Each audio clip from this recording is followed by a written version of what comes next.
There's like two major issues with it. One thing was the whole attitude problem around the team. I think there was a lot of personality clashes.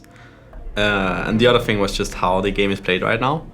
And from our perspective, I just don't think all of the players on the team were on the same page when it comes to how to play that meta. Those things just kind of culminated. We had a team meeting and things really didn't go down well there. And that was kind of when I knew, like, I don't think we're gonna win Worlds with this roster. We brought together this superstar roster. We knew there would be personality clashes. We spoke about it before we started. Decided to be open, honest with each other, and work on everything. It got better for a little while, but the game was also easier for us at the start of the year. For a while, we figured out things before some other teams did, and when it got a bit harder, the team environment became more tense and we started to have issues.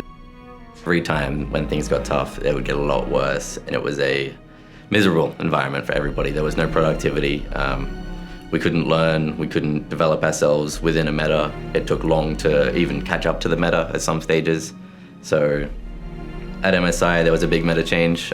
We decided to make a change along with that, with swapping Vote to the mid lane and Zyrhoes to the long lane.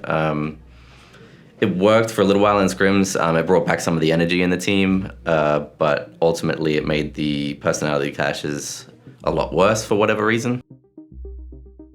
Like, we had a lot of meetings with, like, mainly revolving around attitudes and just like how much people are actually putting into like practice or just putting into the game in general. And pretty much every time, like, his attitude would be brought up. Most of the times people always just had something negative to say about him. I don't know, it just wasn't working too well with him, I guess. Everyone would like agree on one thing, and he'd be like, no, that's not how it goes. Like, this is how we play it. So it was either his way or no way, really. We always had to kind of play around him. He'd never be the one playing how we wanted to play. We even role swapped before, like with Zyrhoes and Vote, and I mean, it's still nothing helped. So, I don't know if it's a desperation play or something, but it feels like the right thing to do. I feel like the biggest challenge is going to come to us, the team as a whole, because we've been knocked down so much throughout this year, and obviously our team environment now is much happier than it was before. But what happens if we get knocked down again? Are we going to feel like we made a mistake because we can't go back? Are we going to feel like it's over for the year? Are people going to give up? I don't know, really. But there's a huge challenge for me to grind and become the sole laner I need to be. I feel like Deathwalker has less of a challenge at mid laner because I think he's actually already pretty damn good. But as a team, I think that's when the biggest challenge will come, is when the hard times come, how are we going to react?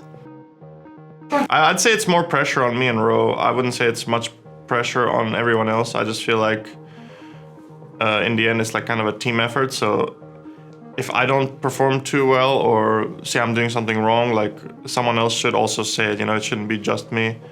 But at the same time, like, I think I should work super hard to like try and get it right, you know, try and perform like up to expectations, I guess, for what a top mid laner should be at the time. I actually think it's Deathwalker. I think it relies a lot on him. Just because the main mental disconnect was in the 3v3 in mid, and that whole thing, there's a lot of responsibility and a lot of expectation that now everything is going to be solved.